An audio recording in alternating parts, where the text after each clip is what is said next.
In the brutal world of professional wrestling, glory is often temporary, but pain lasts forever.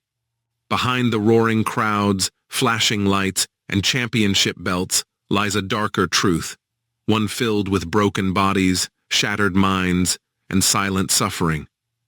Tonight, we uncover the tragic and haunting story of Rick McGraw, a man once praised as one of wrestling's most technically gifted performers, yet remembered by many only for the mysterious circumstances surrounding his untimely death.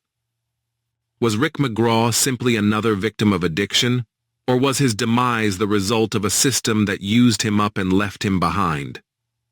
As we peel back the layers of fame, injury, and personal demons, one question remains: did Rick McGraw ever truly stand a chance? Rick McGraw was born into a world far removed from bright arena lights and championship dreams. Growing up in the United States, Rick showed early signs of athletic excellence, possessing a rare combination of strength, agility, and discipline. Unlike many wrestlers who relied purely on brute force, McGraw was drawn to the technical side of the sport's submission holds, counters, and in-ring psychology. Training under legendary wrestler Stu Hart in the infamous Hart Dungeon, Rick endured some of the most punishing wrestling training ever known, shaping him into a resilient and highly skilled performer. Those who trained with him recalled a man with quiet determination, a deep respect for the craft, and an unshakable belief that wrestling would be his life's purpose. Rick McGraw's professional wrestling career gained momentum during the late 1970s and early 1980s as he competed across major territories including Stampede Wrestling, WWF, and Mid-South Wrestling. Known for his crisp, technical style, McGraw quickly earned respect among peers and promoters alike. He wasn't the loudest, flashiest, or most controversial star, but he was reliable, talented, and believable inside the ring. Fans admired his intensity, while fellow wrestlers trusted him with their safety. However, despite his undeniable talent, Rick McGraw never reached the superstar status enjoyed by others of his era, a fact that would slowly begin to weigh heavily on his mental health. Professional wrestling during Rick McGraw's era was unforgiving, with little regard for long-term health or recovery. Wrestlers were expected to perform night after night, regardless of injuries. Rick suffered multiple physical setbacks, including joint damage and chronic pain, forcing him to rely increasingly on painkillers just to continue working. What began as medically prescribed relief soon turned into dependence, a common but rarely discussed reality in the wrestling industry at the time. Backstage, smiles hid agony, and applause masked suffering. Friends later recalled Rick becoming more withdrawn, struggling emotionally as the physical toll of wrestling caught up with him.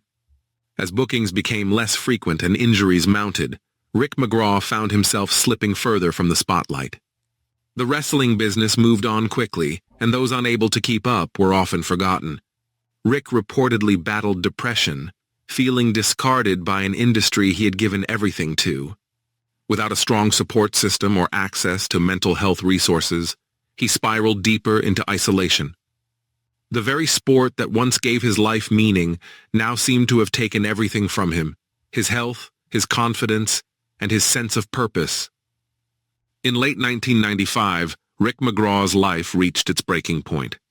Struggling with addiction and emotional despair, he reportedly expressed feelings of hopelessness to those around him. On December 30th, 1995, Rick McGraw was found dead at the age of 41. The official cause of death was listed as an accidental drug overdose, involving a combination of substances that his weakened body could no longer withstand. But for many, the circumstances surrounding his death raised troubling questions. Was it truly an accident or the inevitable result of years of neglect, pressure, and untreated trauma? While no evidence suggested foul play, Rick McGraw's death remains unsettling because it reflects a broader, systemic failure. He was not just a man who overdosed, he was a performer pushed beyond his limits in an era that normalized pain and silence. His death, like many others in wrestling history, blurs the line between accident and inevitability.